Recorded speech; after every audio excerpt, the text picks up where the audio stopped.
नमस्कार। आज हम बात करने वाले हैं 2025 की उन किताबों के बारे में, उन कहानियों के बारे में जिन्होंने इस साल को एक पहचान दी। सवाल तो बड़ा है ना? और इसका जवाब शायद 2025 में छपी किताबों में ही छिपा है। चलिए एक ऐसे साल को समझते हैं जो कुछ शानदार वापसी, सत्ता के बेबाक विश्लेषण और दिल को छू लेने वाली निजी कहानियों से भरा हुआ था। तो फिर 2025 में साहित्य की दुनिया का गोल्ड स्टैंडर्ड किसने सेट किया? चलिए सबसे पहले बात करते हैं उन किताबों की, उन लेखकों की जिन्हें सबसे बड़े सम्मान मिले।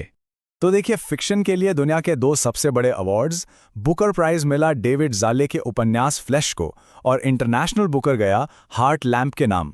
दोनों ही बहुत ही दमदार रचनाएं थीं। अब अटलांटिक के उस पार चलें तो फिक्शन का पुलित्जर प्राइज गया पर्सिवल एवरेट के उपन्यास जेम्स को।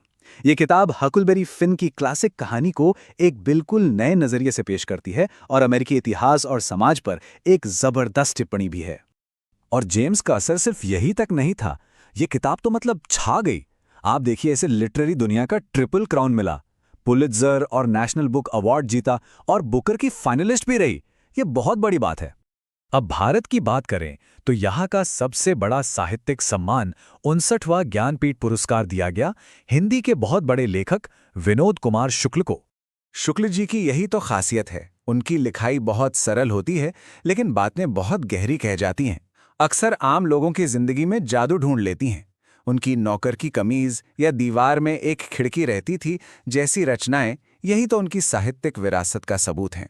तो ये तो हुई अवार्ड्स की बात, लेकिन 2025 की किताबों ने सिर्फ यही नहीं किया। उन्होंने सत्ता के गलियारों में भी झांकने की हिम्मत दिखाई, चाहे वो राजनीति की सत्ता हो या फिर कॉर्पोरेट दुनिया की। देखिए, सत्ता को समझने के दो बिल्कुल अलग नजरिए। एक तरफ भारत में प्रधानमंत्री नरेंद्र मोदी के एक दशक के शासन का पूरा विश्लेषण, और दूसरी तरफ अमेरिका में कमला हैरिस के 107 दिन के तूफानी प्रेसिडेंशियल कैंपेन का ब्यौरा। दोनों ही किताबें लीडरशिप पर एक अंदरूनी नजरिया देती हैं। लेकिन देखिए, पावर सिर्फ पॉलिटिक्स में तो होती नहीं है ना?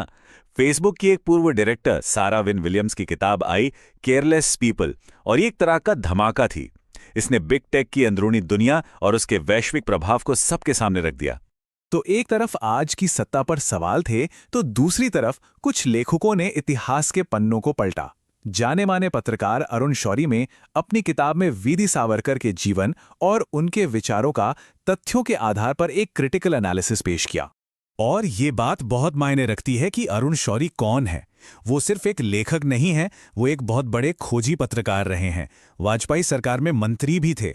उनकी ये पृष्ठभूमि उनके विश्लेषण को और भी ज्यादा वजन देती है। चलिए अब थोड़ा और इतिहास की गहराइयों में चलते हैं। 2025 में कई ऐसी किताबें आईं जिन्होंने जानी पहचानी ऐतिहासिक घटनाओं को एक बिल्कुल नई रोशनी में दिखाया। सोचिए, क्या कभी ऐसा हो सकता है कि इतने बड़े मुगल साम्राज्य के सैन्य और राजनीतिक फैसले ज्योतिष के हिसाब से लिए जाते हों? एमजे अकबर की किताब यही फैसिनेटिंग बात सामने लाती है और हमें इतिहास को एक अलग ही एंगल से देखने पर मजबूर कर देती है। और ये एक बेहतरीन उदाहरण है कि कैसे एक ही मुद्दे को, जैसे कश्मीर, दो बिल्कुल अलग नजरियों से देखा जा सकता है। एक किताब हमें सैनिकों और आम लोगों की जमीनी हकीकत बताती है, तो दूसरी हमें हाई लेवल इंटेलिजेंस की दुनिया में ले जाती है। तो इतिहास और राजनीति की बड़ी बड़ी बातों से अब जरा उन कहानियों की तरफ चलते हैं जो बहुत पर्सनल हैं, बहुत निजी हैं। ये वो कहानियां हैं जो हमें पहचान और हिम्मत की सार्वभौमिक सच्चाइयों से जोड़ती हैं।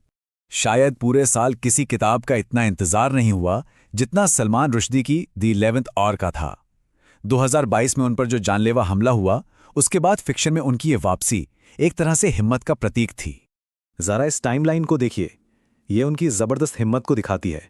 हमले पर अपनी किताब नाइफ लिखने के फौरन बाद वो वापस फिक्शन की दुनिया में लौट आए। कमाल है। इस साल और भी कई जबरदस्त जीवनियां पढ़ने को मिली, जैसे महान एक्टर सौमित्र चटर्जी के बारे में, या फिर बेगम कुदस्सिया रसूल की कहानी जो हमारी संविधान सभा में अकेली मुस्लिम महिला थीं, और एम्स की पहली महिला डायरेक्टर डॉक्टर स्नेह भार्गव की प्रेरणा देने वाली कहानी। और हाँ, भारत में हरित क्रांति लाने वाले डॉक्टर एम एस स्वामीनाथन, उनके शताब्दी वर्ष में उनकी एक बहुत जरूरी जीवनी आई। वही स्वामीनाथन जिन्हें 2024 में मरणोपरांत भारत रत्न से सम्मानित किया गया था। ये बहुत ही अनोखी बात है। भारत के 50वें चीफ जस्टिस DY चंद्रचूड़ ने अपनी पहली किताब निकाली। इसमें डेमोक्रेसी, फ्री स्पीच और न्याय जैसे अहम मुद्दों पर दिए गए उनके भाषणों का कलेक्शन है। तो कुल मिलाकर देखें, अवार्ड से लेकर पॉलिटिक्स तक, इतिहास की गहराइयों से लेकर बेहद निजी कहानियों तक, 2025 का साहित्य असल में एक ऐसी दुनिया की तस्वीर दिखाता है जो खुद से बात कर रही थी, अपनी पहचान और अपने भविष्य को टटोल रही थी। ये किताबें सिर्फ कहानियां नहीं हैं, ये हमारे समय का आईना है। ये हमें सिर्फ ये नहीं बताती कि क्या हुआ, बल्कि ये महसूस कराती हैं कि उस दौर में जीना कैसा था, लोगों के सवाल क्या थे, उनके डर क्या थे। और आखिर में बस यही एक सवाल बचता है। सोचिए, आज से 100 साल बाद इनमें से कौन सी किताबें होंगी जो हमारे इस दौर की पहचान बनेंगी? खैर, इसका जवाब तो सिर्फ वक्त ही दे सकता है।